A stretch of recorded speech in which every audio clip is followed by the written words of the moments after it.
Where are the gaps, Maurice, in this entire enforcement mechanism? So you at the National Construction Authority, you're also the registrar of contractors. Yes.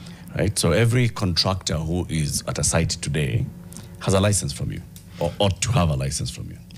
Yes, every compliant site that's under construction must have a licensed contractor from National Construction Authority. Okay. Yes, and the one that's not compliant, you will see the famous red X. That is a mark of non-compliance. So the X is just showing that it has been inspected and it has found that there's something is missing. Something is missing. Correct. Either a licensed contractor is not there, yeah, the project is not registered, or there's no qualified architect, qualified engineer, qualified professional. There is no safety, and many other things. The construction workers are not accredited, or they are not wearing personal protective equipment, the famous PPEs, or the helmet as you called it today. I'm wearing one, and so on and so forth. So then why do we still see buildings collapsing? Just search buildings collapsed in Kenya on Google, go to news, and you'll see. All right, building collapsed in Car West in October last year. Yes. We had another building collapse earlier in May last year. 4 rescued, several trapped as demolished building collapses in Kenya, and so on and so forth. Not just in Nairobi, not just in the areas of Kiambu, like you said, these big urban areas, but also in rural areas. Why do we still see buildings collapsing? Getting to a point where it started construction, it has gone to story number 1, story number 2, ghorofa ya tatu, ya nne, ya tano, and then it comes down. Where are you as this thing is happening? Interestingly, most buildings, we have categories of buildings that collapse. Some that are already completed and occupied, and some that are still under construction. So if you look at the buildings that collapse after they are completed and occupied, that accounts for about 66%. They have been completed, they're in use, and a few years down the line, they come down for certain reasons, either because of failure, lack of maintenance. But the ones that I also want to focus on are the ones that are also under construction. And you're asking the gaps. This points to maybe some of the weaknesses we can talk about in terms of maybe regulations and enforcement. One of them could be, and during your opening remarks, you mentioned it, we have a very interesting industry where we have so many players. The value chain is quite long. And all these players must do their thing right to make sure that nothing wrong happens in the building.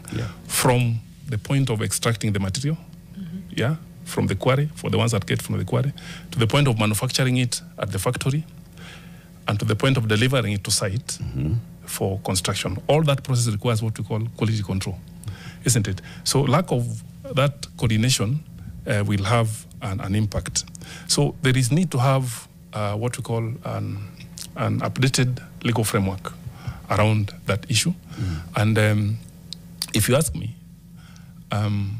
that's what we've also been working on as NCA, to ensure that we have a robust legal framework, what we call the National Building Code 2024, which was published last year and will become effective 1 year later, which is this year, March. A copy is here. This one, I carried it for, so that... This booklet. Is a very important booklet going forward. And it will cure some of the issues we are seeing. So, because we've not had this updated since 1968, the one that we've been having is a 1968 code, which is going to be replaced by this effective 1st March 2025, will be a game changer. Because it defines how a building should be done, that there's need to have mandatory structural design with a qualified structural engineer, issues of foundations, issues of geotechnical investigation, soil investigation basically, where you're going to put the building, and many things. So it's talking about order and safety around construction sites. So this is an upgrade. This is an update. That looks at our current, situation and takes factors in advancements in technology and all. It is not coming in a vacuum. It is replacing an existing one. Correct. Old as it may be, there has been a regulatory framework. Are we saying that that regulatory framework was so bad that it was impossible for you to enforce? Are you saying that that regulatory framework was enforced, but it had very many gaps? You could only enforce up to this, and the reason it was collapsing is because this other part had no regulatory framework? I think I can talk of gaps that were there. One of the gaps was the rigidity that is there in the old code, in the one that we are replacing with this one. The rigidity in the sense that if you look at the world today, even in terms of materials, quite a number of new materials have come in place, but they're not embedded in the code. So people will use what they need to use to get what they need to get without any guideline in the standards. That has been cured by ensuring that we just define what we call material must meet certain strength requirements, must meet certain fire rating requirements, so that when the burning, last week you said you are discussing fire. Yeah. So here, this also talks the issue of fire safety and so many other things. So to the extent of the gaps that existed in that one, they are being cured through this. We've also had issues of climate change conversation.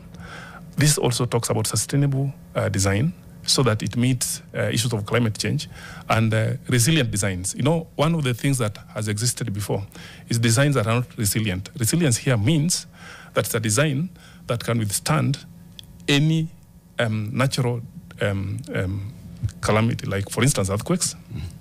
It's defined here. It's not going to be the discretion of the designer or the developer. Talk about wind. It's all set out. Talk about floods. No. Like last year, we had issues of floods. So going forward, you will have to assess the risk of flood before you do your building, so that if the floods were to come, your building is resilient and they will not affect you. You still use it despite the disaster that's around.